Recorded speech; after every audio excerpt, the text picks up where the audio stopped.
මට කියන්න බබාට මොකද වෙලා තියෙන්නේ? නෑ බබා දුවයි. දිව්වා. කොහෙද දිව්වේ? නෑ දුවයි. දුවගෙන ගියා. කොහෙද දිව්වේ? නෑ පාය අජය. පාරේ දුවලා වැටිලාද? අච්චමලේ නෑ පව්. පව්. හා. දැන් මොකද වෙලා තියෙන්නේ බබාට? බියය. බෙයියන් ඕන වෙලාද? හා. දැන් කොහෙද තුවාල වෙලා තියෙන්නේ?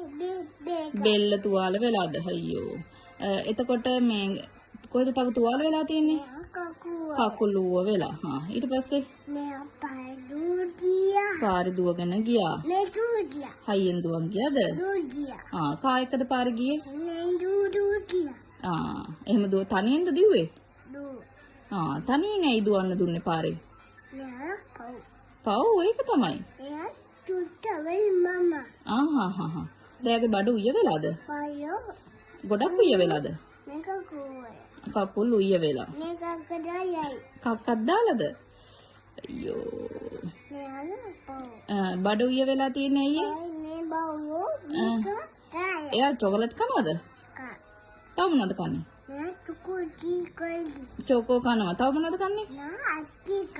අයිස් ක්‍රීම් උත් කනවා. එහෙනම් බඩ උය වෙලා තියෙන්නේ චොකෝ කන හින්දා අයිස් ක්‍රීම් කන හින්දා. මේක උතුයි. ආයියාට චොකෝ දෙන්න එපා. අප්පා. අයිස් ක්‍රීම් දෙන්නත් එපා. අප්පා. අම්මා චොකෝ කන්නත් එපා. අප්පා. අයිස් ක්‍රීම් කන්නත් එපා. අප්පා. එතකොට බබාගේ බඩ උය වෙලා තියෙන එක හොඳ වෙයි. හරිද? බාලා මේක මම බෙහෙත් ටිකක් දෙන්නම්. ගිහිල්ලා කකුල් දෙකේ ගහන්න.